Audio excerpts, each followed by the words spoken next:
सुबह खैर, जागो लाहौर में आप सबको खुश आमदीद कहते हैं जनाब। एक नए हफ्ते, एक नए दिन और एक नई सुबह के साथ और एक नए प्रोग्राम के साथ जनाब, मैं हूँ आपकी होस्ट मुनीबा आसिफ। मैं बिल्कुल ठीक ठाक हूँ। उम्मीद करती हूँ कि आप लोग भी इस वक्त जहाँ कहीं भी होंगे खैरियत से होंगे और आप लोगों का जो वीकेंड है वो भी बहुत अच्छा गुजरा होगा। और वैसे भी महंगाई जिस कदर तेज़ी के साथ बढ़ती जा रही है, हमारी ज़िंदगी की मुश्किलात में भी इजाफा ही उसी तरह होता जा रहा है। और पेट्रोलियम मसनूआत की अगर बात की जाए तो गुज़श्ता हफ्ते जनाब होने वाले इजाफे ने उन मुश्किलात को और भी कई गुना बढ़ा दिया है, क्योंकि जब पेट्रोल की कीमतें बढ़ती हैं तो एक महंगाई का नया तूफान आ जाता है जो हम सबको परेशान करके रख देता है।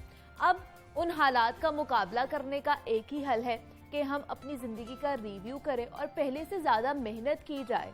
वैसे भी जो कुछ हो चुका है उसे हम तब्दील तो नहीं कर सकते हैं, लेकिन इससे सबक ज़रूर सीख सकते हैं और इस हफ्ते को खुशी का इंतखाब इस हफ्ते में कर सकते हैं। मुस्कुराहट के साथ आज से हम नई शुरुआत करते हैं। जो है उसे हमने कबूल करना है, जो था उसे हमने पीछे छोड़ देना है। और इस बात पर हम लोगों ने ख़ास तौर पर कामिल यकीन रखना है कि जो होगा वो हम सबके लिए अच्छा होगा। तो एक नया हफ्ता आ चुका है, वादों, सलाहियतों और लामुतनाही इम्कानात से भरा एक हफ्ता, एक नया हफ्ता, एक नई शुरुआत, ताकि हम सब अपने ख्वाबों का पीछा कर सके, उन्हें अपनी मंजिल तक पहुंचा सके। तो जनाब अपने इस हफ्ते का आगाज़ जो है हमें मुस्बत सोच और एनर्जी के साथ करना चाहिए ताकि हम आगे बढ़ सके और अपनी मंजिल तय कर सके। तो इसी के साथ हम भी प्रोग्राम का आगाज़ करते हैं। प्रोग्राम के आगाज़ में सबसे पहले बात कर लेते हैं सेहत के हवाले से। तो हमारी सेहत और फिटनेस का सारा दारोमदार ना हमारी ग़िज़ाई आदात और तर्ज़ ज़िंदगी पर होता है कि एक हम लोग खाना पीना किस तरह खाते हैं, एतदाल में खाते हैं कि नहीं खाते हैं, और दूसरा हम लोग हेल्दी कितना खा रहे हैं और तर्ज़ ज़िंदगी हमारा एक तवाज़ुन उसमें बरकरार है कि नहीं है। तो हम एक भरपूर ज़िंदगी गुजार सकते हैं इन तमाम चीज़ों को अपना कर। हमारी ग़िज़ाई आदात में मौसम का काफ़ी अमल दखल होता है। और मौसम सरमा आता है तो हम मुरगन ग़िज़ाएँ या फिर जो गर्म ग़िज़ाएँ होती हैं उनका इस्तेमाल ज़्यादा करना शुरू हो जाता है। लेकिन मौसम गर्मा में मुरगन ग़िज़ाओं का इस्तेमाल काफ़ी नुकसानदेह साबित हो सकता है हमारी सेहत के लिए। तो शदीद गर्मी आपके हाज़मे को सुस्त कर देती है और तवानाई की सतह को नुकसान पहुंचा सकती है।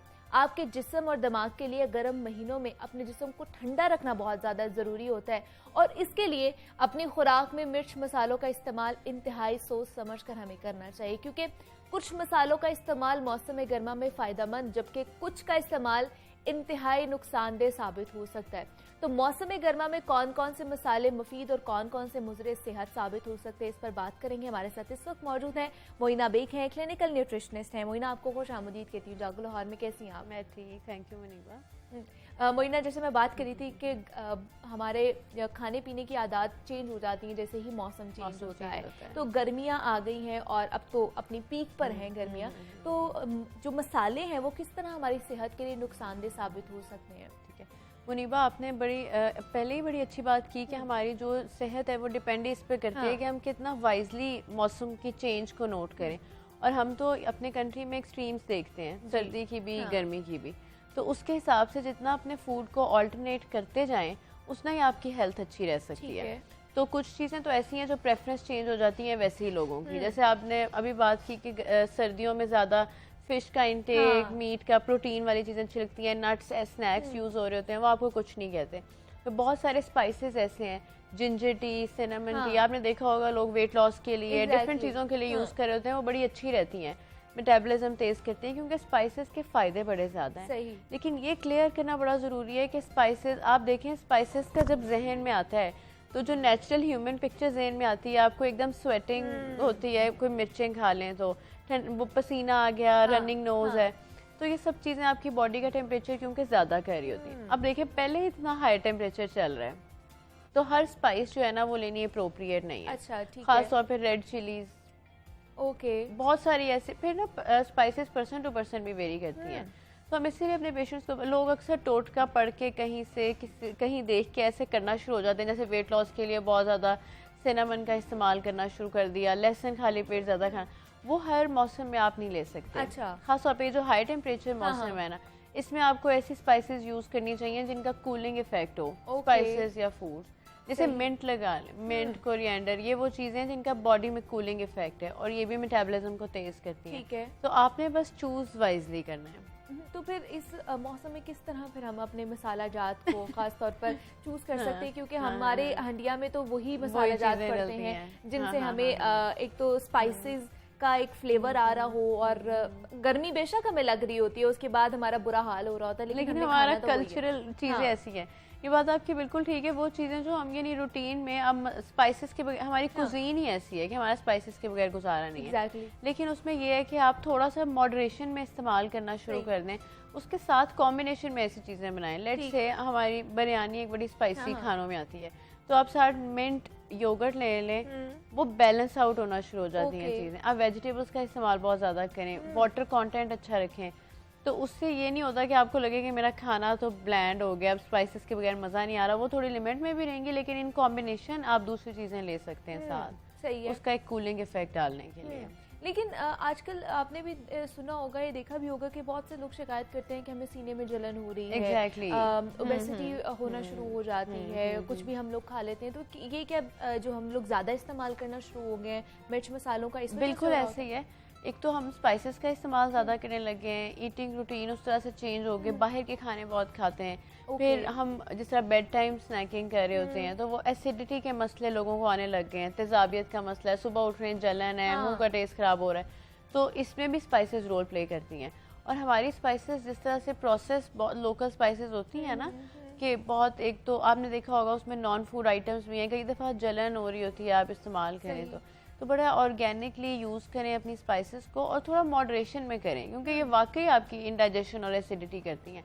और फिर गर्मियों में तो वैसे ही आपने देखा होगा एपिटाइट कम हुई होती है, भूख कम लग रही है, कुछ खाने का दिल नहीं कर रहा, लोगों का कैलोरिक इंटेक पी रहे हैं बहुत ज़्यादा, ड्रिंक्स पी रहे हैं, यानी एपिटाइट स्लो हुई होती है। तो जब आपका मैदा ख़राब होगा तो फिर वो भी भूख पे असर डालेगा, नेगेटिवली इफेक्ट डालेगा।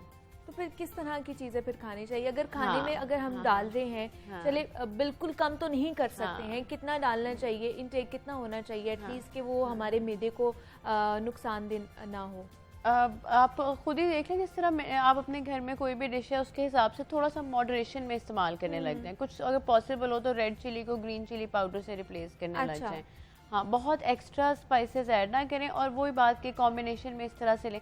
जिस तरह समर फूड्स हैं, हम अंदाज़ा जो नेचुरल चीज़ें आ रही होती हैं, आप देखें समर फ्रूट्स कैसे हैं जो रिच इन वाटर हैं, वाटरमेलन ले लें, मेलन ले लें, ये सारे वो हैं, प्लम हो गया, ये सारे वो हैं, आपने देखा होगा इनका जूस में यूज़ करें, वैसे खाएं, इनका वाटर कंटेंट अच्छा है।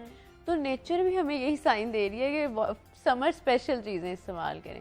तो आप इस तरह लाइटर कर सकते हैं, आप लंच के टाइम में कोई fruit based vegetable based snack ले सकते हैं, आप एक टाइम मेन मील ले लें, वो चीज़ें आपका ना स्टमक उस तरह से ख़राब नहीं करेंगी, भूख ख़राब नहीं करेंगी। फिर ड्रिंक्स, शेक्स, इस तरह की चीज़ें इस्तेमाल करें, ताकि एक तो आपको वो हाई टेम्परेचर फाइटिंग चीज़ें मिल जाएं, दूसरा आपको तंगी ना हो एपिटाइट की, मैदे के मसले की। लेकिन फिर हमें ये भी तो चाहिए ना कि हमारा वजन भी ना बढ़े, कुछ ऐसी चीज़ें भी खाएं, कुछ ऐसी ड्रिंक्स भी हम पिए। बिल्कुल, अगर पी रहे हैं तो किस तरह के पी सकते हैं ताकि हमारी कैलोरीज जो है वो कम से कम। अब सबसे इम्पोर्टेंट तो ये है कि बाहर की चीज़ें ना खाएं, कैलोरीज का इंटेक कम होगा। कोई भी, जैसे आप बाहर से जो भी चीज़ लेंगे, हमें नहीं पता उसमें क्या एडिशन है। एक तो हाइजीन का बड़ा मसला है, क्योंकि इसमें आपने देखा होगा लोग बीमार हो रहे हैं, गैस्ट्रो के मसले आ रहे हैं, बच्चे बीमार हो जा रहे हैं, क्योंकि बाहर से रोड साइड कोई भी जब फ्लाइज और ये सारी चीज़ों में वैसे ही ज़्यादा हुई होती हैं।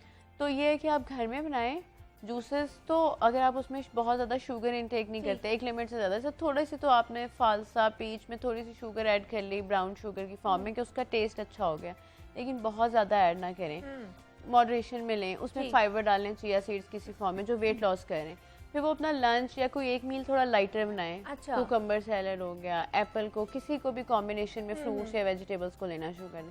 तो एक तो ये कैलोरीज कम देंगी, दूसरा ये समर में वैसे हेल्प करेंगे, यानी कूलिंग इफेक्ट डालेंगे। योगर्ट बेस्ड स्मूदीज बच्चों के लिए, बड़ों के लिए, ठीक है। हाँ, तो उसमें यह है कि वाइट शुगर का इस्तेमाल कम, खानों में स्पाइसेस का थोड़ा सा मॉडरेशन में इस्तेमाल कम, तो ये जो गर्मी के पीक के महीने हैं ना, ये अच्छे से गुजर जाएंगे। लेकिन हमारा ये होता है कि हम अगर बहुत स्पाइसी खाना खा रहे हैं, बिरयानी हो गई या बाकी कोई सालन वगैरह हो गया, तो साथ हम लोग कोल्ड ड्रिंक रख देते हैं कि अगर जहाँ पे हमें मिर्चें ज़्यादा लगेंगी कोल्ड ड्रिंक पी लेंगे। एक तो हमारा हजम भी जल्दी होगा, कि हमारे माइंड सेट भी बना हुआ है कि कोल्ड ड्रिंक के साथ हमारा जो खाना है वो हजम भी हो जाएगा। तो ये क्या मिक्स एंड मैच जो हम कर रहे होते हैं, ये भी हमारी सेहत को नुकसान पहुँचाता है? अब वो मुनीबा नुकसान तो ये है ना कि आप फिर से एक आर्टिफिशियल चीज़ ले रहे हैं जिसमें बहुत ज़्यादा शुगर कॉन्टेंट है। लेकिन जिस तरह अब कुछ जो हमारी चीज़ें बनी हुई जैसे सॉफ्ट ड्रिंक्स ले रहे होते हैं, दूध सोडे में डाल रहे हैं, खाने के साथ ले रहे हैं, तो हम ये कहते हैं कि चलें मॉडरेशन में आप इस्तेमाल कर लें, लेकिन बहुत ज़्यादा ना लें क्योंकि उसका शुगर कंटेंट बहुत ज़्यादा है। अच्छा। तो आप इतना ज़्यादा शुगर लोड अपने अंदर लेके जा रहे हैं और बार बार जब जिस तरह अब हम थर्स्ट में या बहुत ज़्यादा देर कुछ ना खाएं तो फटाफट जाके कुछ पीने लग जाते हैं, कोई भी हाई कैलोरिक चीज़ ले ली, तो वो अगर आपने कैलोरीज ही ले रहे हैं तो वो तो कोई फ़ायदा नहीं दे रही ना, आपकी इम्यूनिटी को अच्छा कर रही है कि आप फाइट ऑफ कर सकें। मुफ्त में वेट बड़ा होता है, कोई भी सीज़न गुजरे तो वेट पुट ऑन कर लेते हैं, क्योंकि जिस तरह हम सर्दियों में अपने स्पेशल ड्रिंक्स होते हैं कि कोल्ड कॉफ़ी, स्टीम वाली, सादी कॉफ़ी, हॉट कॉफ़ी, फिर गर्मियों में हम शेक्स और जूसेस पे इस तरह से आ जाते हैं। हालांकि दोनों का इस्तेमाल अगर आप कम कैलोरीज के साथ करें तो वो आपके लिए फ़ायदेमंद हो सकती है। थोड़ी सी चेंज की ज़रूरत है क्योंकि हमारी कल्चरल या हैबिचुअल कह लें ऐसी चीज़ें हैं कि हमारी वो मुश्किल हो गई करने में। लेकिन जैसे अभी आपने बिरयानी और ड्रिंक की बात की, तो आप क्यों ना उसको कॉम्बिनेशन करें सैलड और योगर्ट से, ठीक है, बिरयानी के साथ, तो इतना अच्छा वो कॉम्बिनेशन, एक तो आपको फाइबर मिल जाता है, जैसा कुकम्बर, अनियन, टमाटोज, ये सारे ऐड कर लिया आपने। फिर योगर्ट में आपको प्री प्रोबायोटिक्स मिलते हैं, वो जो आपको एसिडिटी का मसला हो रहा है वो ठीक कर रहा होता है। उसमें आप मिंट ऐड कर लें, उसका कूलिंग इफेक्ट भी है, उसने मेटाबॉलिज्म को भी तेज करना है। तो वही हल्के से चेंज की वजह से आपको जो है ना वो बड़े अच्छे हेल्थ बेनिफिट्स ले सकते हैं। लेकिन जैसे आपने भी बोला कि मेटाबॉलिक रेट हमारा सुस्त हो जाता है, स्लो हो जाता है, तो कैसे हम इसको कर सकते हैं? बहुत सारी सबसे पहले तो ये कि फिजिकल एक्टिविटी से तेज होता है, फिर कुछ चीज़ें फूड जैसे हैं, फ्रूट से हो जाता है, मिंट से होता है, स्पाइसेस से मेटाबॉलिज्म तेज होता है, लेकिन आप वही कि कूलिंग इफेक्ट वाली स्पाइसेस यूज वाले जो है अपनी डाइट में शामिल करेंगे तब होगा। ये नहीं कि आप स्पाइसेस पे स्पाइसेस खाते जाए, ऐसा कुछ नहीं होगा। मोइना बेग क्लिनिकल न्यूट्रिशनिस्ट हमारे साथ मौजूद थी। मोइना, बहुत शुक्रिया आपके वक्त का कि आप यहाँ पर आए हैं। और मसाला जात के हवाले से जनाब हम बात कर रहे थे कि उनका कितना इस्तेमाल करना चाहिए और किस तरह इस्तेमाल करना चाहिए। यहाँ पे एक छोटी सी ब्रेक लेते हैं, मिलते हैं इस ब्रेक के बाद।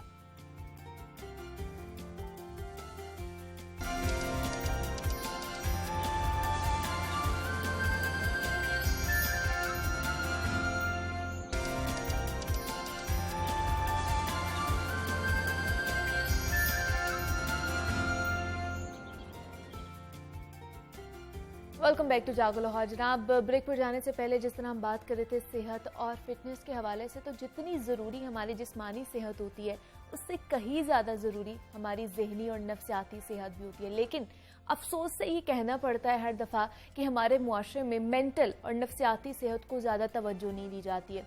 और अगर कोई जहनी और नफ्सियाती मसाइल की शिकायत करता है तो उसे पागल कहना शुरू कर देते हैं हम लोग। और हम सब किसी न किसी हद तक ज़हनी और नफ्सियाती मसाइल का शिकार होते हैं अपनी ज़िंदगी में, जिनका बर वक्त इलाज ना होने की वजह से दूसरी ख़तरनाक बीमारियां भी जन्म लेना शुरू हो जाती हैं। डिप्रेशन और एंजाइटी घर घर का मसला बन चुका है और एक हालिया तिब्बी तहकीक के मुताबिक पाकिस्तान में ज़हनी अमराज में मेंटल डिसऑर्डर की शरह 12.7%, डिप्रेशन की रेशो 3.23% और एंजाइटी की शरह 7.17% सालाना के हिसाब से बढ़ रही हैं। और ये रेशो जो है मज़ीद भी बढ़ेगी। और पाकिस्तान में ज़हनी अमराज में इतनी तेज़ी से इजाफे की वजूहात क्या हैं और अब बीमारियों का इलाज और बचाव हम कैसे मुमकिन बना सकते हैं, इस पर हम बात करेंगे। हमारे साथ इस वक्त मौजूद हैं डॉक्टर इमरान अहमद जमील हैं, क्लिनिकल साइकेट्रिस्ट हैं।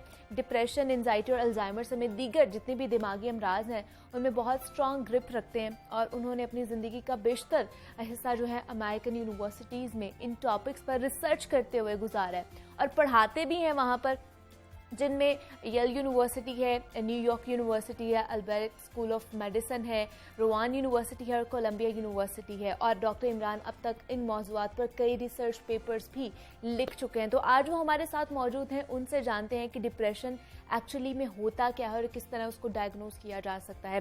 डॉक्टर इमरान, आपको खुश आमदीद कहती हूँ जागो लाहौर में। कैसे हैं आप? थैंक यू वेरी मच, बहुत बहुत इनवाइट का शुक्रिया। अल्हम्दुलिल्लाह I am good. Doctor Imran, depression जो है वो हर किसी का मसला बनता जा रहा है और सब ये तो कहते हैं कि हम डिप्रेशन का शिकार हैं, लेकिन उन्हें ये नहीं पता कि डिप्रेशन एक्चुअली में होता क्या है। तो सबसे पहले तो हमें बताइए कि डिप्रेशन है क्या? अच्छा जी, डिप्रेशन को समझने के लिए मैं ये कहूँगा कि एक थ्योरी है, उसका नाम है माइंड बॉडी रिलेशनशिप। तो उसका समझना ज़रूरी है। वो थ्योरी ये कहती है कि जिस तरह के हमारे जहन में ख्याल आते हैं, पॉजिटिव या नेगेटिव, जिस तरह ख्यालात सोचें या बिलीफ होते हैं वो बॉडी पे असरअंदाज होते हैं। अच्छा। अगर नेगेटिव सोचें हैं वो नेगेटिवली इफेक्ट करेंगी, अगर पॉजिटिव सोचें हैं वो पॉजिटिवली इफेक्ट करेंगी। बिल्कुल। तो डिप्रेशन एक ऐसी बीमारी है, ऐसी साइकोलॉजिकल डिसऑर्डर है जिसके अंदर नेगेटिव सोचें आती हैं, जिसम के अंदर काफ़ी दिमाग के अंदर नेगेटिव सोचें डेवलप होनी शुरू अच्छा। होती हैं, और ये नेगेटिव सोचें आहिस्ता आहिस्ता अफसुदा करना शुरू कर देती हैं, ज़हनी तनाव का शिकार बनती हैं, और आहिस्ता आहिस्ता जब पेशेंट डिप्रेस होना शुरू होता है तो वो पूरी बॉडी पे असरअंदाज होती हैं। तो इसको हम डिवाइड कर सकते हैं माइल्ड, मॉडरेट और सीवियर डिप्रेशन। तो माइल्ड डिप्रेशन के अंदर सिर्फ ज़हनी तनाव होता है जो कि किसी को भी हो सकता है लाइफ के अंदर, कोई थोड़ा स्ट्रेसफुल सिचुएशन के अंदर कोई बंदा थोड़ा सा लो महसूस करता है, ज़हनी दबाव का शिकार होता है। मगर क्या होता है कि आहिस्ता आहिस्ता जब ये चलता रहता है तो ये मॉडरेट डिप्रेशन में चले थे, जिसके अंदर किसी काम को करने को जी ना करे, लैक ऑफ फोकस और कंसंट्रेशन, नींद का ना आना, सारी सारी रात जागते रहना, फिर उसके बाद भूख का ना लगना, और जब भूख नहीं लगती, नींद नहीं आती, तो आहिस्ता आहिस्ता पेशेंट जो है ना आइसोलेट होना शुरू होता है, उसकी परफॉर्मेंस कम होनी शुरू होती है। अगर स्कूल गोइंग स्टूडेंट है उसकी परफॉर्मेंस कम होना शुरू हो जाएगी, कोई काम पे जॉब पे जाने वाला है वो छुट्टियां करना शुरू हो जाएगा। तो यहाँ से जो है फैमिली मेम्बर जो अलार्म होते हैं, पेशेंट के जो इर्द गिर्द के लोग अलार्म होते हैं कि पेशेंट कोई मसला चल रहा है, कि वो हर एक से किनारा कश होता जा रहा है, वो आइसोलेट हो रहा है। इस फेज़ के अंदर ज़्यादा डायग्नोसिस होता है। फिर क्या होता है, अगर ये भी ट्रीट ना हो तो Aahista Aahista patient severe depression में चला जाता है, जिसके अंदर क्या होता है कि वो होपलेसनेस, नाउमीदी आती है, मायूसी आती है, खुदकशी करने का जहन में आना शुरू होता है, और ये खुदकशी करने का ख्याल इतना जहन में जड़ पकड़ जाता है कि पेशेंट कई दफ़ा 7-7 दिन यही सोचते रहते हैं किस तरह सुइसाइड करें। तो और करते करते फिर सुइसाइड के तरीकों पे गौर करते हैं। कभी कभी जो है इसमें आवाज़ें भी आती हैं, हेलुसिनेशन स्टार्ट हो जाती हैं, ऑडिटरी हेलुसिनेशन, और फिर माइल्ड डिप्रेशन से Aahista Aahista patient severe depression में चला जाता है। लेकिन इसकी रीजंस क्या हो सकती हैं? क्या ये हमारा मुआशरा, इसके प्रेशर जितने भी हमारे ऊपर सोसाइटी के प्रेशर्स होते हैं, या फिर हमारी जो ये जेनेटिकली भी हमें मिल सकता है क्या ये चीज़? जी, वेरी गुड क्वेश्चन। इसकी काफ़ी वजूहात हैं। तो साइंटिस्ट ने काफ़ी डिस्कवर किया है। सबसे पहले ये देखा गया है कि न्यूरोकेमिकल वजूहात बहुत ज़्यादा हैं, जिस तरह के जो पेशेंट डिप्रेशन का शिकार होते हैं उनमें सेरोटोनिन की डेफिशिएंसी है, एपिनेफ्रिन, नॉरएपिनेफ्रिन की डेफिशिएंसी है, फिर डोपामिन की डेफिशिएंसी है। डोपामिन न्यूरोकेमिकल एक ऐसा न्यूरोकेमिकल है, इसको समझने के लिए मैं मिसाल दूँ कि ये रिवॉर्ड पैथवे का हिस्सा है। रिवॉर्ड पैथवे क्या है कि अगर आपने आपने बच्चे से काम करना, आपसे कहते हैं तुम्हें चॉकलेट दूंगा, तुम ये काम कर लो, ये रिवॉर्ड पैथवे है। तो ये नॉर्मल हर बंदे में चलता है, तो उसमें क्या होता है, इंसेंटिव होता है और बंदा उसके लिए मेहनत करता है। Exactly. मगर डिप्रेशन में क्या होता है कि डोपामिन की डेफिशिएंसी होती है, जिसकी वजह से क्या होता है, वो रिवॉर्ड पैथवे इफेक्ट होता है, बंदा हर तरह से अलग हो जाता है। Number 2, genetics. जेनेटिक्स का बहुत बड़ा रोल है। रिसर्च के मुताबिक तकरीबन जो लोग जिनमें डिप्रेशन होती है उनमें उनके फैमिली मेम्बर्स में 2 to 5% जो है ना उसमें रिस्क ऑफ डिप्रेशन ज़्यादा होता है। जिस तरह अगर वालिदैन में डिप्रेशन है तो 2 to 5% चांसेस ज़्यादा है कि बच्चों में डिप्रेशन चली जाए। तीसरे नंबर एनवायरमेंटल फैक्टर्स हैं। एनवायरमेंटल फैक्टर्स क्या कहते हैं कि जो एक स्टडी आई थी 2015 में, उसके मुताबिक तकरीबन 75% ऑफ द पेशेंट्स में क्रॉनिक डिप्रेशन की वजूहात क्या थी कि बचपन में उन्हें कोई ट्रॉमा हुआ था, कोई physical trauma, mental trauma, sexual trauma, violence का शिकार हुए, बुलिंग हुई स्कूल के अंदर इतनी ज़्यादा कि Aahista Aahista Aahista letter in the life वो डिप्रेशन में चले गए। फिर उसके बाद हार्मोनल फैक्टर्स हैं, जिस तरह औरतों में पोस्टमार्टम डिप्रेशन है, डिलीवरी के फ़ौरन बाद जो डिप्रेशन होता है, मेनोपॉज का डिप्रेशन होता है। उसके अलावा फिर जो है क्रॉनिक मेडिकल कंडीशन है, किसी को क्रॉनिक पेन चल रही है, बैक पेन है, कोई कैंसर की पेन है, और डायबिटीज़ है, रूमेटॉइड, तो इस तरह की मेडिकल कंडीशन के साथ भी डिप्रेशन का एफिलिएशन है। और फिर सब्सटेंस अब्यूज़ के लोग जो कोई ड्रग्स लेते हैं, ड्रिंकिंग करते हैं, हेरोइन, कोकेन का कोई से नशे करते हैं, उनमें भी डिप्रेशन के चांसेस ज़्यादा हैं। मतलब डिफरेंट कॉजेज़ हो सकते हैं, डिफरेंट रीजंस हो सकते हैं सारे डिप्रेशन के, लेकिन उसको डायग्नोज करना, देखना है कि क्या है, इसकी लीड कहाँ से आ रही है। लेकिन हम डिप्रेशन और एंजाइटी का वर्ड एक साथ सुनते हैं कि डिप्रेशन और एंजाइटी का शिकार हो गया। क्या ये दोनों अलग अलग चीज़ें हैं या एक ही चीज़ है?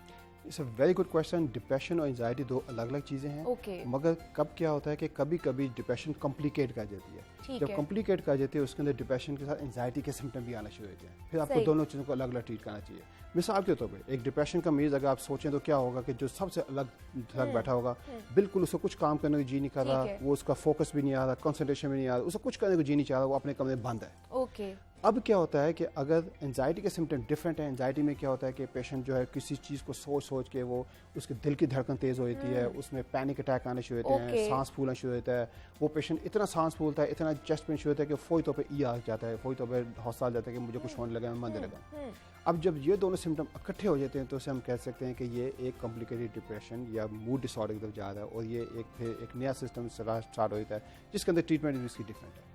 तो इसके सिम्टम्स वगैरह, इसकी चीज़ें भी सिम्टम अलग होंगे फिर? एग्जैक्टली फिर इसके अलावा सिम्टम भी डिफरेंट है, फिर इसकी ट्रीटमेंट भी डिफरेंट है। फिर इसको हम अच्छा। जब ट्रीटमेंट करते हैं, जो मेजर डिप्रेशन जो है उसको हम ट्रीटमेंट करते हैं, जो हमारे पास मेडिकेशन हैं जिस तरह फर्ज किया serotonin, selective serotonin receptor pregnant inhibitors, ये मेडिकेशन क्या करती हैं, सेरोटोनिन के लेवल को, जो न्यूरोकेमिकल इन्वॉल्व है डिप्रेशन में, उसको इंक्रीज़ करती हैं ब्रेन के अंदर, नोरेपिनेफ्रिन के लेवल को इंक्रीज़ करती हैं, डोपामिन के लेवल को इंक्रीज़ करती हैं। इसके साथ साथ क्या होता है कि आहिस्ता आहिस्ता डिप्रेशन बेहतर होनी शुरू हो जाती है।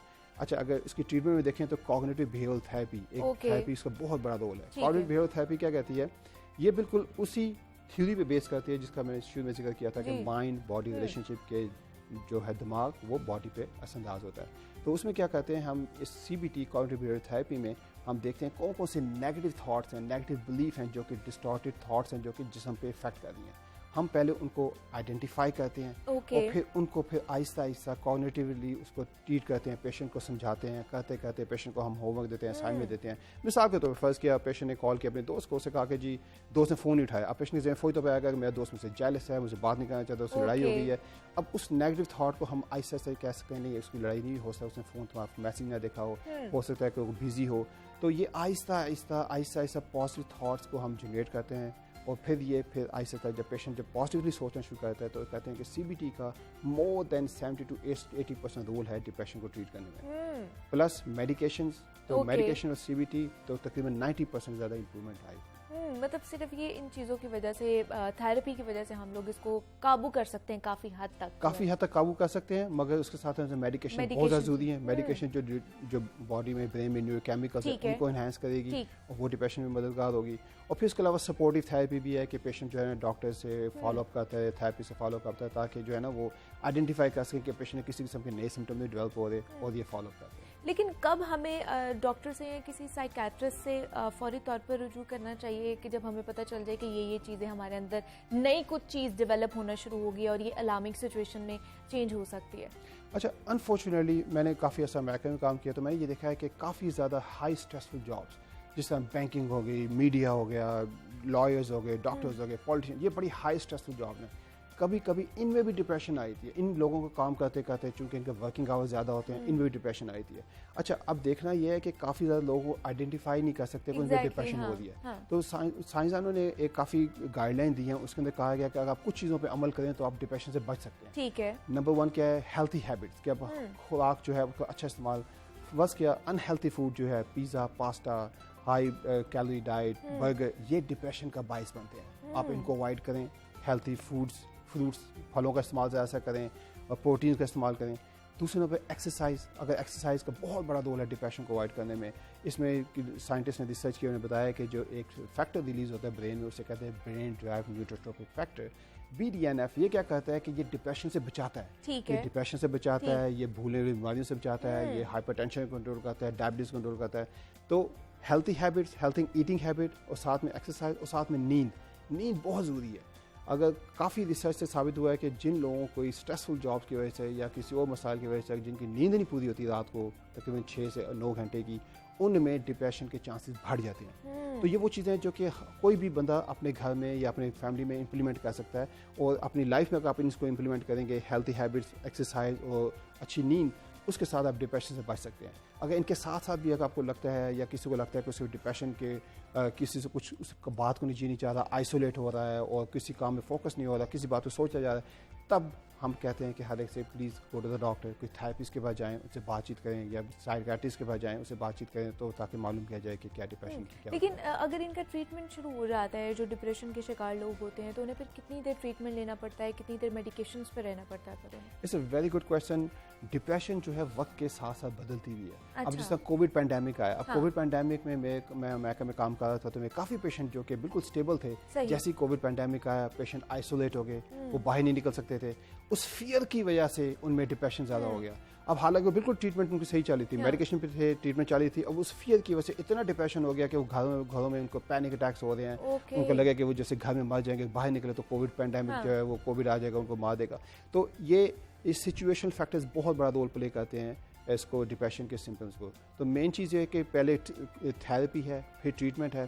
अच्छा, अब एक चीज़ और स्टार्ट है मेडिकेशन जो उसके साथ साथ वो है टेलीसाइकेट्री, कि जो पेशेंट जो है फ़र्ज़ के घर में हैं किसी वजह की वजह पे डॉक्टर के पास नहीं जा सकते, वो स्काइप पे या वीडियो चैट करके साइकेट्रिस्ट से रब्ता करें और उसको देखें और उससे बातचीत करें, क्योंकि एक वीडियो चैट के थ्रू भी एक साइकेट्रिस्ट जो है वो देख सकता है। अब अमेरिका में जो कोविड पैंडेमिक आया तो हम लोग जो है वो टेलीसाइकेट्री के थ्रू पेशेंट्स को देख रहे थे और उसमें आप पेशेंट से सेशन करते हैं, पेशेंट वीडियो सेशन, पेशेंट से बातचीत करते हैं और उनके डिप्रेशन को रूल आउट करते हैं, मेडिकेशन चेंज करते हैं और आहिस्ता आहिस्ता इसको हमने काफ़ी इसको काबू पाने की कोशिश की। लेकिन क्या एक दफ़ा जब इंसान इस पे काबू पा लेता है उसको फिर थेरेपी की ज़रूरत भी नहीं पड़ती, मेडिकेशन की ज़रूरत भी नहीं पड़ती, बिल्कुल ठीक हो जाता है, क्या दोबारा भी वो डिप्रेशन का शिकार हो सकता है? ये आपका बहुत अच्छा सवाल है। काफ़ी केसेस में ऐसा हुआ है कि आपने अगर कोई पिन पॉइंट कर लिया आइडेंटिफाइंग फैक्टर, तो क्या हुआ कि उसकी ट्रीटमेंट के साथ साथ डिप्रेशन ख़त्म हो जाता है। सही। तो तकरीबन रिसर्च से साबित हुआ है कि कभी भी एक सीवियर डिप्रेशन के एपिसोड को जो है वो तकरीबन 6 to 9 months ऑफ थेरेपी से आप ट्रीट कर सकते हैं। अच्छा, काफ़ी पेशेंट ऐसे भी हुए जिनको हमने ट्रीट किया, पेशेंट ठीक हो गए, घर चले गए। अब काफ़ी ज़्यादा औरतें थी जिनको क्या हुआ, पोस्टमार्टम डिप्रेशन होती थी जैसे ही बच्चे की डिलीवरी के बाद। तो एक खातून मेरे पास आई जिसको डिप्रेशन पहली एपिसोड हुई लेस से 5 साल पहले। 5 साल बाद उसका दूसरा बच्चा हुआ, जैसे ही बच्चा हुआ तो डिप्रेशन में चली गई। उसको ट्रीट किया, वो ठीक हो गई, फिर 2 साल के बाद फिर दोबारा बच्चा हुआ, फिर डिप्रेशन हो गई। तो काफ़ी फैक्टर ऐसे हैं, हर बंदा डिफरेंट है। अब जिस तरह औरतों में डिप्रेशन के चांसेस रिस्क ज़्यादा है बिकॉज डिफरेंट पोस्टमार्टम डिप्रेशन जिसमें हार्मोनल इम्बैलेंस होता है। तो कुछ फैक्टर्स हैं, कुछ कंडीशन हैं जिसके अंदर जो है डिप्रेशन बार बार हो सकती है, किसी के अंदर लंबे अरसे पे चल सकती है। फर्स्ट के क्रॉनिक मेडिकल कंडीशन है जिसको कोई बैक पेन है सीवियर, उससे शदीद दर्द होती है और उसको इंजेक्शन लगाने पड़ते हैं, या सीवियर फ्रैक्चर हुआ है जिस तरह लोग कोई फॉल गिर गए उनको सीवियर बैक पेन हो गई। तो दर्द का डिप्रेशन से बहुत गहरा ताल्लुक है। इन कंडीशन के अंदर अनलिमिटेड टाइम पीरियड तक आपको मेडिकेशन लेनी पड़ती है, थेरेपी लेनी पड़ती है। मगर कई दफ़ा कुछ केसेस में ऐसा भी है जिस तरह के हम पेशेंट से ये कहते हैं कि जिस तरह हाई ब्लड प्रेशर है, डायबिटीज़ है, उसके अंदर आप रोज़ाना मेडिकेशन लेते हैं, तो समझें कि आपको ये मेडिकेशन आपको लाइफ लॉन्ग लेनी पड़ेगी टू इम्प्रूव योरसेल्फ। अच्छा, मतलब कुछ ऐसी भी कंडीशंस हो सकती है जिसमें आपने लाइफ लॉन्ग ये मेडिकेशन लेकर चलनी है। एग्जैक्टली।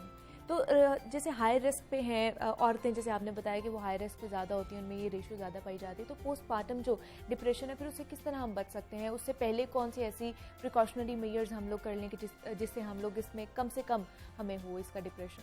अच्छा, बहुत अच्छा सवाल है। इसमें यह है कि जैसे हमने डिस्कस किया तो 3 चीज़ें बहुत ज़रूरी हैं। हेल्थी हैबिट्स, ईटिंग हैबिट्स, कि आपने हेल्थी खाना है, हेल्थी खानों का इस्तेमाल करें। अच्छा, ये एक ऐसी चीज़ें हैं जिनका 1 हफ्ते में इफेक्ट नहीं आएगा, 1 महीने में इफेक्ट नहीं आएगा, इनका कंपाउंड इफेक्ट 1 साल के बाद या 6 महीने के बाद आएगा। अब ईटिंग हैबिट्स हैं, हेल्थी ईटिंग हैबिट्स है, एक्सरसाइज है। अगर एक्सरसाइज जो बंदा भी करता है तकरीबन उसका 1 महीने के बाद इफेक्ट आना शुरू होता है। तो कोई अगर एक्सरसाइज करता है और हेल्थी फूड खाता है, फलों का इस्तेमाल करता है और साथ साथ अच्छी नींद पूरी करे, तो इन फैक्टर्स के साथ वो डिप्रेशन से बच सकता है। अच्छा, औरतों में रिस्क ज़्यादा है, इसका मतलब ये नहीं है कि हर औरत को डिप्रेशन होगी। इसमें औरतों में तकरीबन 9% रिस्क है और बंदों में 6% रिस्क है। अच्छा, उसके अलावा फिर यह है कि कोई जैसे चाइल्डहुड ट्रामास थे या कोई सब्सटेंस अब्यूज़ था, कोई ड्रिंकिंग कर रहा था, कोई इस तरह की डिफरेंट चीज़ें हैं। तो अच्छा, उसके अलावा क्रॉनिक मेडिकल कंडीशन हमें डिस्क्राइब कर लें। फिर सीजनल डिप्रेशन भी है कि सर्दियों के अंदर जो है ख़ासतौर पर अमेरिका और यूरोप में चूँकि दिन छोटे होते हैं, सर्दियाँ लंबी होती हैं, तकरीबन 6-6 महीने से लेकर 9-9 महीने तक सर्दी होती है। अब उसके अंदर भी सूरज नजर आना, सनलाइट की डेफिशिएंसी की वजह से भी डिप्रेशन का शिकार हो जाते हैं। मतलब डिफरेंट कॉजेज हो सकते हैं, डिफरेंट फैक्टर्स हो सकते हैं, और उनको किस तरह हम लोग काबू में कर सकते हैं, कौन कौन सी थेरेपीज़ और कौन कौन से ट्रीटमेंट के थ्रू हम इस पर काबू पा सकते हैं, उस पर हमने बात की है। डॉक्टर इमरान जमील हमारे साथ मौजूद थे, साइकेट्रिस्ट हैं। डॉक्टर इमरान, बहुत शुक्रिया आपके वक्त था कि आप यहाँ पर आए हैं। और डिप्रेशन के हवाले से जनाब खासतौर पर हमने बात की है कि डिप्रेशन होता क्या है, किस तरह इसको हम टैकल कर सकते हैं। फिर आपका यहाँ पे एक छोटी सी ब्रेक लेते हैं, मिलते हैं इस ब्रेक के बाद।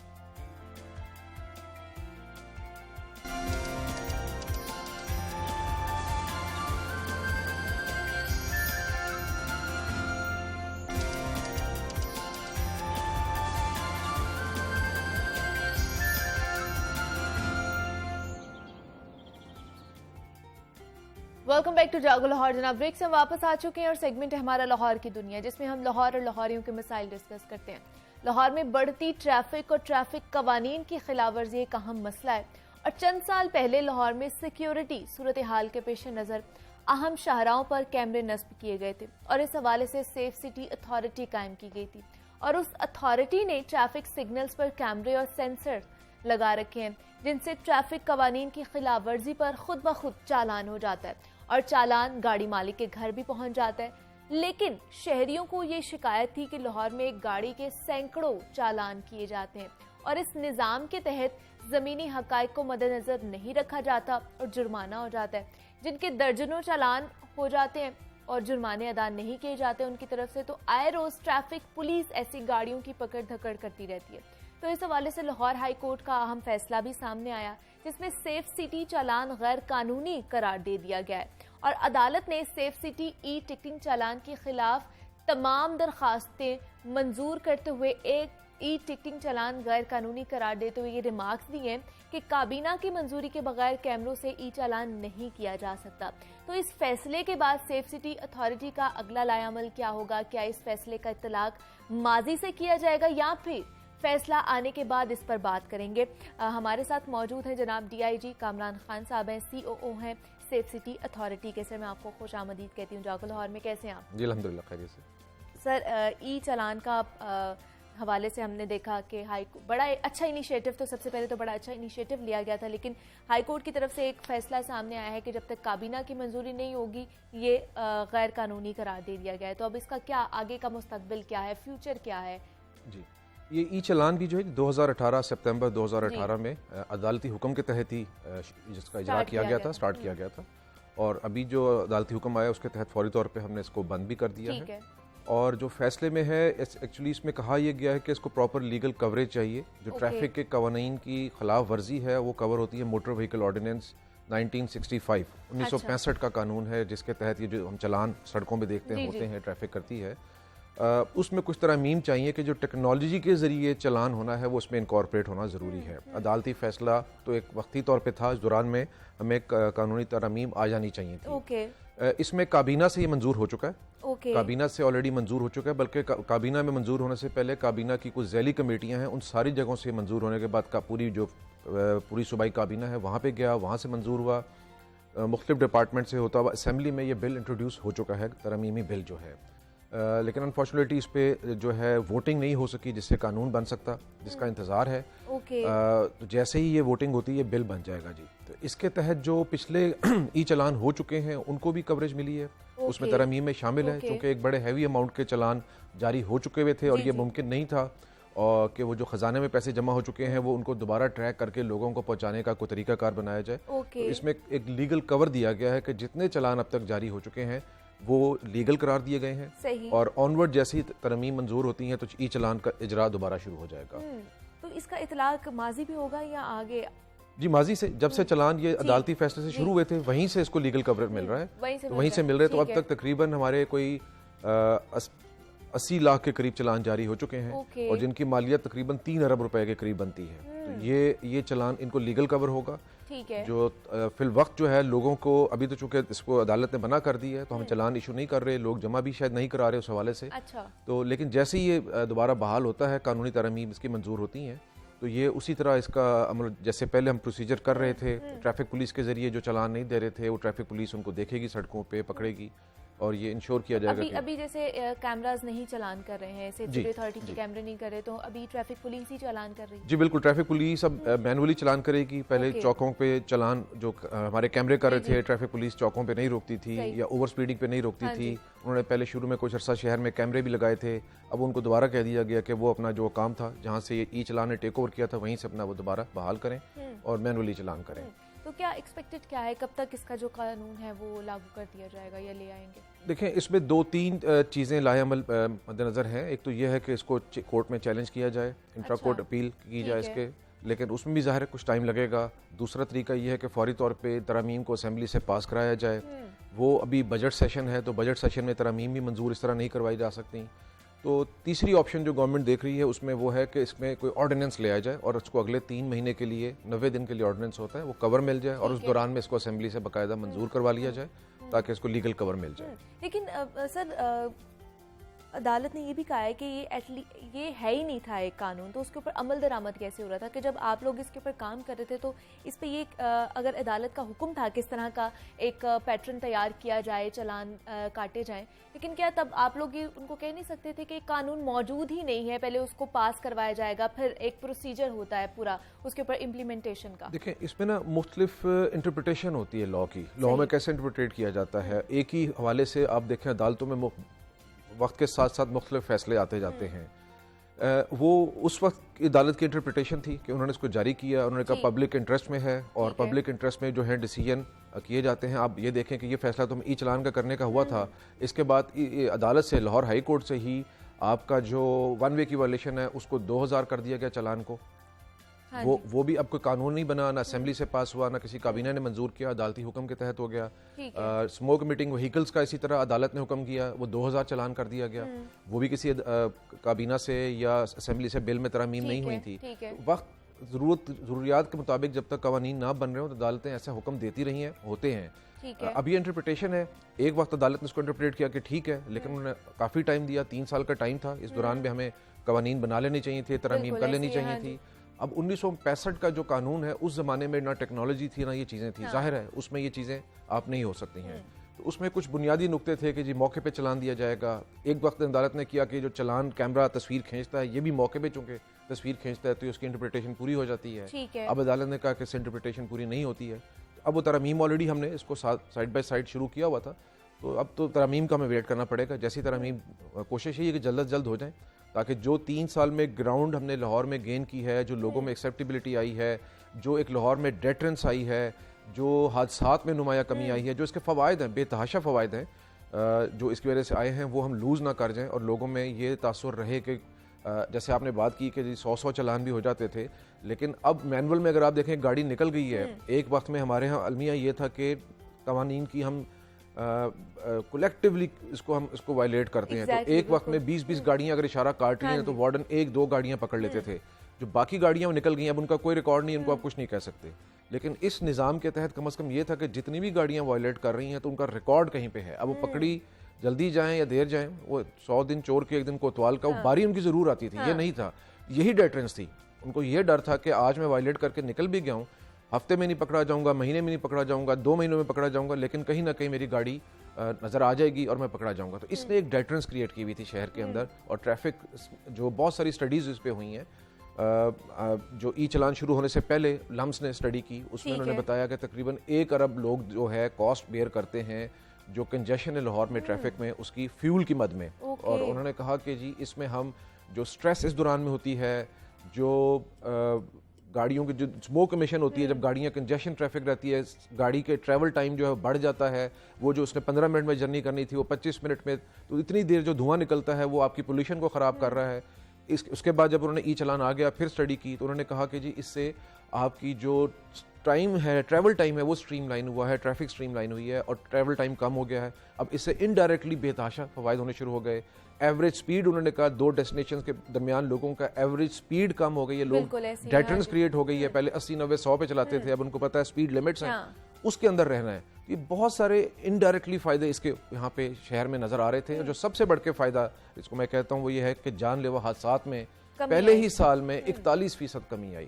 360 2018 में अगर हम देखें तो 360 लोगों की एक्सीडेंट्स में जान गई, जो कि जैसे ही इजरा हुआ पहले साल में 208 पे आ गई।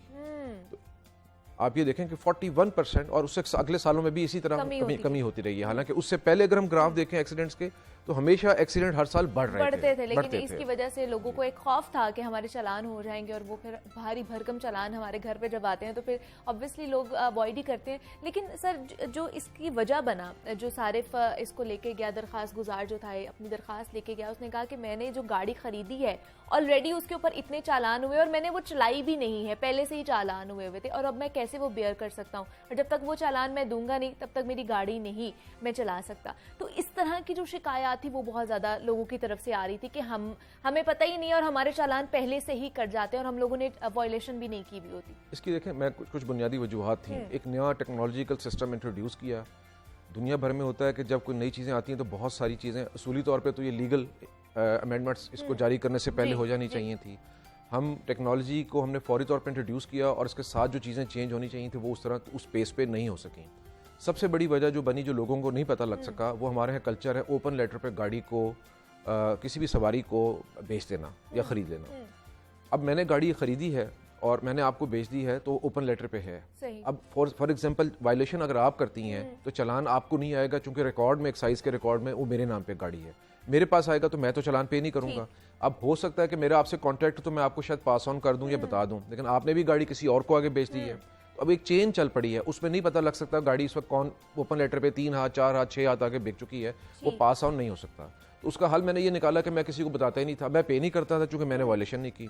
तो ये 50-60% से ज्यादा जो गाड़ियां हैं हमारी वो इस तरह चल रही हैं। एक्साइज के साथ हमारी बहुत सारी मीटिंग्स हुई हैं। अच्छा। एक्साइज ने इसके ऊपर अपने जो सिस्टम से उनको बेहतर किया है, फैसिलिटेशन सेंटर्स बनाए हैं, अपने प्रोसीजर्स को सिंप्लीफाई किया है, बायोमेट्रिक का किया है कि बायोमेट्रिक के जरिए होगा।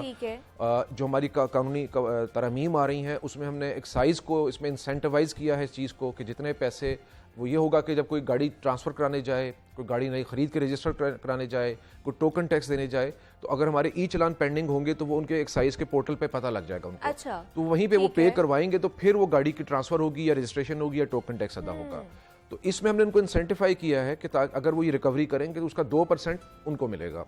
वैसे पैसे, एक ये भी कंफ्यूजन है कि ये सारे पैसे शायद सेफ सिटी कमा रहा है, सेफ सिटी के पास आ रहे हैं, ऐसी कोई बात नहीं है। ये हुकूमती खजाने में जमा होते हैं डायरेक्ट, जैसे ट्रैफिक पुलिस चालान करती है हुकूमत के खजाने में जाते हैं। तो ये इसको इंसेंटिवाइज किया। इसी तरह लाहौर ट्रैफिक पुलिस को भी इंसेंटिवाइज, उनके लिए भी इंसेंटिव क्रिएट किया। 15% उनको मिलेंगे तरमीम में, ताकि वो भी मोटिवेट हों और सड़कों में पकड़ें। वरना जनरली एक कॉन्सेप्ट होता है इदारों में कि ये काम तो सेफ सिटी का है, चलान वो कर रहे हैं, पकड़े हम क्यों पकड़े इसको। तो ये उनको इंसेंटिवाइज कर दिया है कि 15% जो जितना भी रिकवरी होगी 15% ट्रैफिक पुलिस को मिलेगा, उनको अपने आप को मॉडर्नाइज करने के लिए और जो अपने इश्यूज हैं उनको रिजॉल्व करने के लिए, अपने वेलफेयर के लिए मुख्तलिफ उसमें चीजें दी गई हैं जिसके तहत ये तरमीम पास होती हैं। तो ये इस तरीके से सिस्टम को हम आगे लेके चलेंगे। मतलब इसको अब क्लियर कर दिया जाएगा लोगों के लिए ताकि उनको पता चल जाए कि हमने किस तरह ओपन लेटर पे गाड़ी नहीं चलानी है। जी बिल्कुल। तो इसमें हमने कुछ अब ये चीजें तो चल रही थी, पैरेलल चल रही हैं। तो हमने एक तो ऑनलाइन इसमें सिस्टम किया कि ऑनलाइन आप जाके चेक कर सकते हैं। फिर इतराज आया कि जिन लोगों के पास नेट नहीं है या इतने पढ़े लिखे नहीं है तो वो ये कैसी चीज देखेंगे नेट पे जाके कि हमारा ई चलान पेंडिंग है। तो उनके लिए एक शॉर्ट कोड 8815 का इजरा किया था हमने, जिसमें आप SMS करें अपनी गाड़ी का जो भी सवारी है उसका चेसिस नंबर से आपको आपके वापस मैसेज आ जाएगा कि आपके कोई चलान पेंडिंग है या नहीं है, और उसी में लिंक दिया हुआ है। अगर आप फर्दर उसको निकालना चाहें आप 15 पे कॉल करके हमें रब्ता कर लें, क्योंकि 15 का सिस्टम भी सेफ सिटी में मौजूद है, वहां पे रब्ता कर लें, उसके जरिए पता करा लें, आपको कनेक्ट कर देंगे कि आपके कितने चलान हैं। सहूलतें तो बहुत दी थी, इसकी पब्लिसिटी भी आपके सोशल मीडिया इलेक्ट्रॉनिक मीडिया के जरिए की है, और यही वजह है कि इसको टाइम लगा है। 3-3.5 साल में जाके लोगों को इसका पता लगा है। और ये मीडिया नहीं, जो आपने सेंचुरी वाली गाड़ी पकड़ी गई, रिक्शा पकड़ा गया, ये चीजें हैं। तो इन्हीं चीजों ने बेसिकली डेटरेंस इसमें क्रिएट की। ठीक है, ये तो बात होगी कि किस तरह टिकटिंग चालान हो रहे थे। अब बहुत सारे कैमरास जो है सेफ सिटी अथॉरिटी के सर वो काम भी नहीं कर रहे हैं और ख़राब पड़े हुए हैं, और काफ़ी अरसे से ख़राब पड़े हुए हैं। कितने कैमरास लाहौर शहर में लगाए गए थे और अभी तक कितने ख़राब पड़े हुए हैं? जी 8,500 कैमरे लगाए गए थे। अच्छा। इसमें से 5200 कैमरे तक चल रहे हैं, जो तकरीबन हमारा 70% के करीब बनते हैं। 70% कैमरे चल रहे हैं। 30 to 35%, 5% कैमरों का मार्जिन इसलिए रहता है जो 5 to 10 भी चला जाता है। जैसे आज बेइंतहा लोड शेडिंग हो रही है, 6-6 घंटे 8-8 घंटे अगर लोड शेडिंग चली जाए तो हमारे एक बैकअप सिस्टम है पूरे शहर में कैमरों के साथ। अच्छा। हर कैमरा जो है वो लेस्को की पावर पे डिपेंडेंट है। उसमें बैकअप बैटरी जरूर है हमारी, वो 2 घंटे 4 घंटे बैकअप देगी, लेकिन अगर 4 घंटे से भी बैटरी आगे चला जाए तो वो बैटरी का भी कोई फायदा नहीं होता। तो ये भी एक साथ सिचुएशन डेली बेसिस पे चेंज होती रहती है। लेकिन जो परमानेंट कुछ अरसे से खराब है, बल्कि काफी अरसे से कहना चाहिए खराब है, वो 30% कैमरे हैं जो खराब हैं। उसमें जो इसका कॉन्ट्रैक्टर था बैनुल अक़वामी एक कंपनी थी, उनके साथ ये ऑपरेशन एंड मेंटेनेंस 5 साल का उन्होंने करना था, लेकिन पहले साल में कुछ तनाज़ात खड़े हो गए। डॉलर रेट की वेरिएशन के ऊपर उनकी डिमांड्स बहुत ज़्यादा थी कि हमें डॉलर रेट को ओपन कर दिया जाए। डॉलर रेट जिस वक्त ये प्रोजेक्ट हुआ है तो 104 पे उनसे लॉक हुआ था। अच्छा। अब डॉलर आपके सामने 200 तक पहुंच चुका है। उनका मुतालबा था कि वो डॉलर रेट के ऊपर हम इसको बाहर से आके, चाइना जहाँ से भी उनका वो कंपनी थी, आके इसको हम नहीं कर सकते डिलीवर उन पैसों के अंदर, तो पैसे बढ़ाई जाएँ। इस पे तनाज़ात शुरू हुए। वो तनाज़ात में जब डिले होता है प्रोजेक्ट तो और चीज़ें जो टाइम लाइन्स होती हैं वो मिस होती हैं, तो और चीज़ें क्लब होती गई। वो तकरीबन सारी सॉल्व हो चुकी हुई हैं। कुछ सेटलमेंट उनके साथ जो बनी है, जिसमें गवर्नमेंट के लिए हमने कोई पैसे उनको देने नहीं है काम कराने के लिए, बल्कि उल्टा हमने उनके कुछ पैसे काटने हैं जो उनकी पेमेंट्स थी। इसको अब काबीना से मंजूरी के लिए है। ये काबीना से जैसे ही अब काबीना बन गई है, अगली मीटिंग में उम्मीद है कि इसको प्रेजेंट कर दिया जाएगा और काबीना से मंजूरी के बाद इंशाल्लाह ताला ये वो कंपनी वापस आ जाएगी। और उन्हें 4 से 5 महीने का टाइम लिया, क्योंकि तकरीबन 2.5 साल से वो इस प्रोजेक्ट को नहीं देख रहे। उन्होंने कहा पूरे सिस्टम की हेल्थ चेक करके, कोविड की वजह से उनकी सारी जो टीमें थी वो वापस चली गई थी अपने मुल्क, वो वापस बुलाएंगे, प्रोक्योरमेंट करेंगे और 4 से 5 महीने में इसको 100% रिस्टोर कर देंगे। काबीना की मंजूर के बाद अब ये भी जो है प्रोसेस स्टार्ट हो जाएगा। और हम भी चाहते हैं जनाब ये जितने भी कैमराज खराब हैं, जितने भी ये कंट्रोल कर रहे थे, इनको दोबारा से बहाल किया जाए और ट्रैफिक कवानीन के हवाले से और जराइम, खासतौर पर जराइम को रोकने के लिए इस तमाम तर जो कैमराज नस्ब किए गए थे इन पर काबू पाया जाए। हमारे साथ DIG कामरान खान साहब मौजूद है। सर बहुत शुक्रिया आपके वक्त का कि आप यहाँ पर आएँ। और जिस तरह जनाब हम सेफ सिटी अथॉरिटी के हवाले से बात करते हैं, उसकी कारकर्दगी के हवाले से बात कर रहे थे, और अब जो नया फैसला आया था टिकटिंग चालान के हवाले से, और काबीना की मंजूरी के बाद इसको दोबारा से फाल कर दिया जाएगा और नए कैमरे भी नस्ब कर दिए जाएंगे। यहाँ पे एक छोटी सी ब्रेक लेते हैं, मिलते हैं इस ब्रेक के बाद।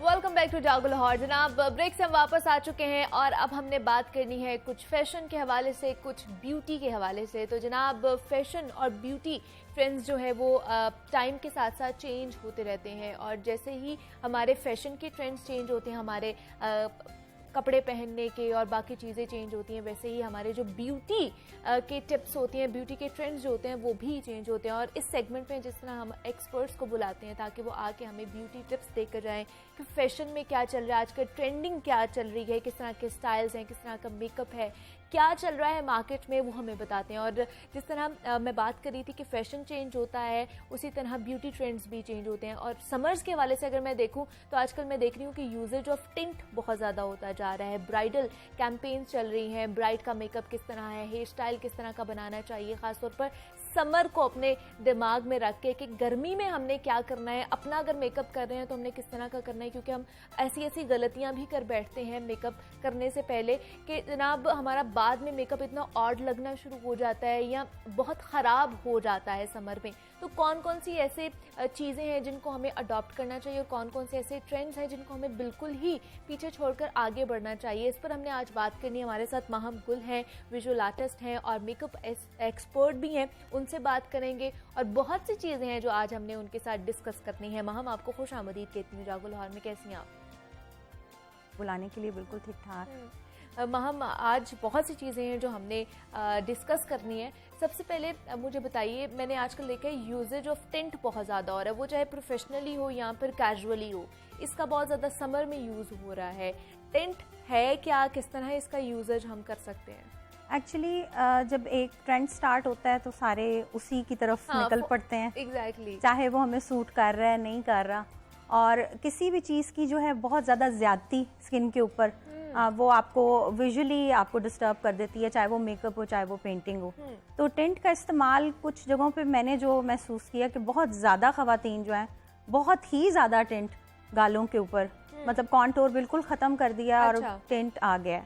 आपको अपने फेस की शेप भी देखनी चाहिए। लेट्स से कि अगर आप थोड़े से चबी हैं तो उसमें कॉन्टोर थोड़ा सा ज़रूरी हो जाता है। कॉन्टोर में स्टाइल्स डिफरेंट हो जाते हैं, वेरिएशंस आ जाती हैं, लेकिन आप उसको बिल्कुल एलिमिनेट नहीं कर सकते। आप टिंट ज़रूर लें, फैशन ट्रेंड को आप फॉलो करें, लेकिन आप अपने चेहरे की मुताबिकत के मुताबिक जो आपको चीज़ सूट कर रही है उसकी तरफ जाएं आप। और लोग लगा रहे हैं, कर रहे हैं, बहुत सारे मेकअप आर्टिस्ट कर रहे हैं, फिर कुछ क्लाइंट खुद भी डिमांड करता है कि हमें बहुत ज़्यादा ग्लो चाहिए चेहरे के ऊपर, तो ये चीज़ें चल रही हैं। तो ये चीज़ें बड़ी देखनी पड़ती हैं कि आपके फेस की कट कैसा है, आपने किस तरह की चीज़ें यूज़ करनी है। लेकिन ब्यूटी टिप्स आजकल क्या चल रही हैं, ट्रेंडिंग में क्या है, ब्राइडल के लिहाज से हो गया या फिर अगर हमने कैजुअली मेकअप करना होता है तो उसमें क्या क्या आजकल चल रहा है? एक चीज़ जो मैंने यहाँ पे महसूस किया है, पाकिस्तान में जो हमारी कमर्शियल मार्केट है उसमें कोई वेरिएंट्स नहीं है। जैसे हम एक ही तरह का मेकअप कर रहे हैं, जैसे ब्राइड्स हैं तो वो आप ऐसे जैसे मशीन से वो एक चीज़ निकल रही होती है, फोटोकॉपियाँ निकल रही हैं, फोटोकॉपी निकल रही है, बिल्कुल। तो मेकअप एक तरह का नहीं होता। मेरी कोशिश होती है कि मैं लोगों को एजुकेट करूं। मेरे पास जब कोई क्लाइंट्स आते हैं तो वो मुझे मेकअप रेफरेंसेस वो दिखा रहे होते हैं जो बिल्कुल उनके पर्सनालिटी को मैच नहीं कर रहा होता। और वहाँ पे हम इतना बेबस महसूस करते हैं कि हम इनको किस तरह समझाएं कि ये मतलब उनको रूड भी ना लगे। लेकिन लोगों को आई थिंक एजुकेट होने की ज़रूरत है कि ट्रेंड जो भी हो, लेकिन हम जब तक उसमें हम एक इनफरादियत या एक उसमें हम जब वेरिएंट्स डिफरेंट नहीं अप्लाई करेंगे according to your skin tone, your personality, your age, even मौसम, तो वो चीज़ आपकी उसको सूट नहीं करेगी। तो अगर एक जैसे क्लाइंट है उसका थोड़ा सा वेट ज़्यादा है और ग्लो बहुत ज़्यादा चल रहा है और वो ऑलरेडी चबी चीक्स हैं, तो वो कहेंगी कि बस आप ग्लो लगाते चले जाएं, इसको और ग्लो करें, मुझे वो नहीं हो रहा।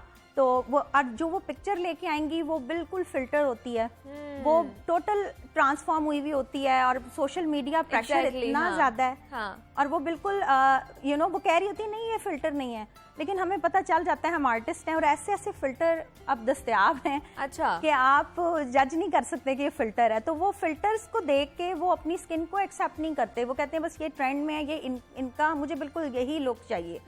तो उसमें आई थिंक लोगों को एजुकेट होने की जरूरत है कि they need to accept their own skin tone, अपनी स्किन टेक्सचर को एक्सेप्ट करें।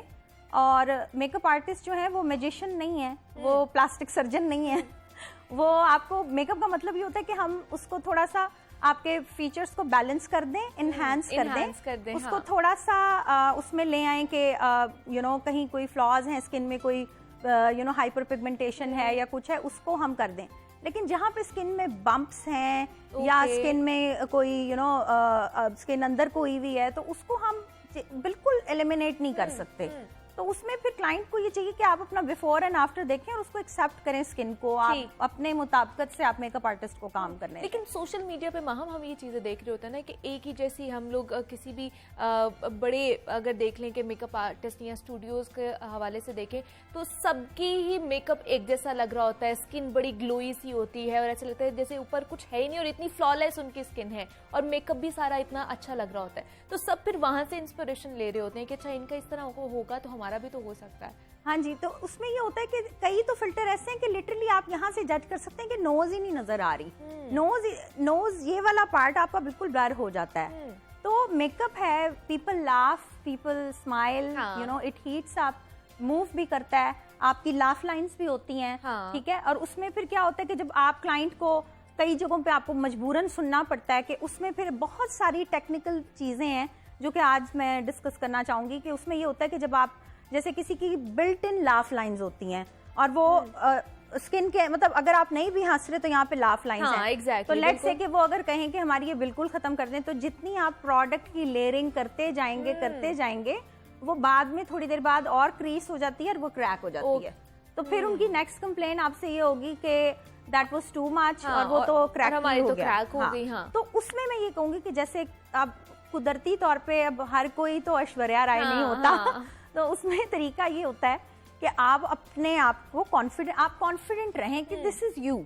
अगर आप सांवले भी हैं तो सांवला रंग इस कदर खूबसूरत कलर है, आप बाहर के मुल्कों में जाएं तो वो टैनिंग सैलून्स में जाते हैं, हमारे रंग के वो मतलब वो दीवाने हैं कि हम लोग इस तरह से हो जाएं, और हम लोग उनको कॉपी कर रहे हैं कि हम कहते हैं कि हम गोरे हो जाएं किसी तरह।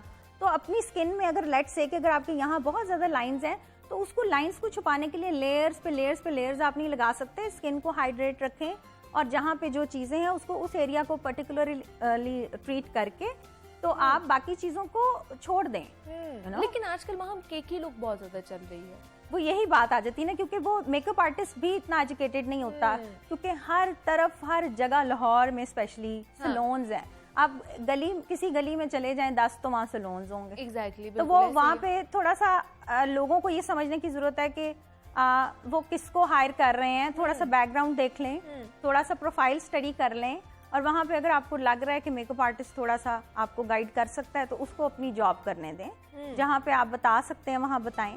और फिर ये इस तरह से हो गई हैं चीज़ें कि कई ख़वातीन अच्छी पढ़ी लिखी हैं और उनको मजबूरन घरों में भी जाना पड़ जाता है, तो उसमें फिर वो उनका कॉन्फिडेंस लेवल बिल्कुल, उनकी मेंटल हेल्थ सब ज़ीरो पे चली जाती है जब उनको रूड बिहेवियर क्लाइंट के थ्रू मिलता है कि हमें ये लुक चाहिए और ये।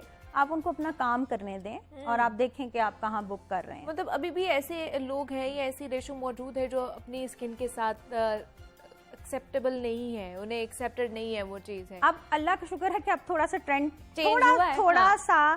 थोड़ा सा ट्रेंड चेंज हो रहा है, लेकिन अभी भी मैं अक्सर ब्लॉगर्स को मैं सोशल मीडिया पे देखती हूँ कि बॉलीवुड स्टार्स की लुक्स को रिक्रिएट किया होता है नो मेकअप कह के, लेकिन उसमें भी इतना मेकअप होता है, इतना मेकअप होता है। वो नो मेकअप, एक तो पहली चीज तो ये कि नो मेकअप का मतलब कुछ दो जमरे में लिया जाता है। कुछ लोग कहते हैं कि जी हमें नो मेकअप लुक चाहिए, we can't pay too much. No makeup में स्किन प्रेप बहुत ज्यादा होती है एंड ये ज्यादा डिफिकल्ट है उसमें, क्योंकि आपने उसमें क्या क्या किया जाता है, किस तरह हम पहले स्किन को प्रेप हाँ कर जी, सकते नो हैं? मेकअप में आपने ये दिखाना होता है कि आपका मेकअप हुआ हुआ है लेकिन मेकअप दिख नहीं रहा चेहरे के ऊपर ओके। और आप खूबसूरत भी लग रहे हैं। ठीक है। तो उसमें पहली की तो ये है कि आपकी स्किन अच्छी होनी चाहिए, ठीक है। और अगर नहीं भी है तो ये मेकअप आर्टिस्ट का कमाल है कि वो किस तरीके से आपकी माइक्रो कंसीलिंग करता है, स्किन प्रेप किस तरीके से करता है कि वो आपकी स्किन के ऊपर लगा हुआ ना हो, आप अपनी स्किन टोन में रहें लेकिन आपके कॉन्टोर्स बैलेंस करे वो। और जिस तरह हम कॉन्टोर यहाँ से करते हैं तो वो कॉन्टोर में एक वो लाइन हम कई जगहों पे बिल्कुल ऐसे कप्स से बने होते हैं ब्राइड के, लिटरली कप्स। तो उसका मकसद ये होता है कि आपका फेस जो है यहाँ से चिजल्ड लगे। ओके। तो अब वो चिजल्ड दिखाने के लिए हम उसको लकीर नहीं लगा सकते, उसको इल्यूजन देना है आपने प्रोडक्ट के साथ कि वो आपका फेस। मुझे किसी ने ऐसे ही सवाल किया कि आपका कॉन्टोर नहीं नजर आता, तो मैंने उनको कहा कि नजर नहीं आता यही मेकअप है, क्योंकि जब नजर आ रहा है तो वो मेकअप नहीं है। तो आप बिफोर एंड आफ्टर देखें, वहाँ मुंह पतला लग रहा है, यहाँ बड़ा लग रहा है, तो मेरा मकसद पूरा हो गया, मुझे दिखा के उसको कुछ नहीं करना। तो ये चीज है कि फिर एजुकेट लोगों को होना चाहिए कि ये एक चीज है। लेकिन किस तरह का, मतलब अगर जिनका बहुत ब्रॉड मुंह है या जिनका छोटा मुंह है उनको कॉन्टोरिंग किस तरह करनी चाहिए, हाइलाइटर खासतौर पर किन लोगों को लगाना चाहिए? जैसे अगर आपका बहुत ब्रॉड पफी चीक्स हैं आपके, तो आई वुड सजेस्ट कि आप क्रीम कॉन्टोर से पहले आप करें, क्योंकि क्रीम में आपको प्ले टाइम मिल जाता है। ओके। और उसमें मतलब आप जब आप मेकअप सेट कर देते हैं पाउडर से, तो वो फिर उसको मूव करना या उसके ऊपर मजीद ड्राई प्रोडक्ट्स लगाना वो थोड़ा और उसको करता है। जब आप क्रीम प्रोडक्ट से आप निकाल लेते हैं, इट्स लाइक अ पेंटिंग। इसीलिए मैं कहती हूँ कि अगर किसी ने मेकअप सीखना है तो ये it's not a one day class, आपको पेंटिंग करनी पड़ेगी। एक पोर्ट्रेट बनाएं, उसमें आपको मतलब जो सही सिखाने वाला है उसमें, अगर मैं अपनी क्लास कराऊं तो मैं बताती हूँ लिटरली कि ये हिस्से हैं और इधर आपने इस तरह से जाना है। अच्छा। तो उसमें ये होता है कि क्रीम कॉन्टोर मैं जिनका पफी फेस हो उनका मैं पहले क्रीम कॉन्टोर करती हूँ और फिर मैं देखती हूँ कि अगर टी जोन बहुत ऑयली है या कुछ है तो मैं उन्हीं जगहों पे पाउडर का टचअप कर देती हूँ और उसको फिर अच्छा फिक्स, अच्छी पहले ग्रिप नीचे से हाइड्रो ग्रिप लगा के फिर ऊपर क्रीम करके फिर जहाँ जहाँ पाउडर की सेटिंग करनी है हल्का हाथ रख के और फिर ऊपर फिक्स प्लस करके तो आप फिक्स कर देते हैं मेकअप को। ये एक तरीका है। दूसरा तरीका और है, उसमें फिर आप पाउडर कॉन्टोर भी होता है। हाँ जी। आप उससे करते हैं, उसमें उसी तरह ही आप अपनी बेस लगाते हैं और फिर आप उसके बाद उसको सेट करके ऊपर ड्राई पाउडर कर देते हैं। डिपेंड करता है कि आपका फेस जो है उसको कितनी जरूरत है कॉन्टूर एग्जैक्टली। और जो हाइलाइटर है उसका यूजेज बहुत ज्यादा है, वो किन किन को लगाना चाहिए और किन किन को नहीं अच्छा, हाइलाइटर में भी बहुत सारे शेड्स होते हैं। अच्छा। अब हम क्या करते हैं, हम कहते हैं कि हाइलाइटर का मतलब है कि वो सिल्वर सा हाइलाइटर, कुछ लोगों का ये कॉन्सेप्ट है। रंग आपका सांवला है, आप सिल्वर हाइलाइटर अगर आप लगा रहे हैं तो वो पैच लगा हुआ लगेगा, ठीक है। आपने अपनी अंडरटोन देखनी है हर चीज में।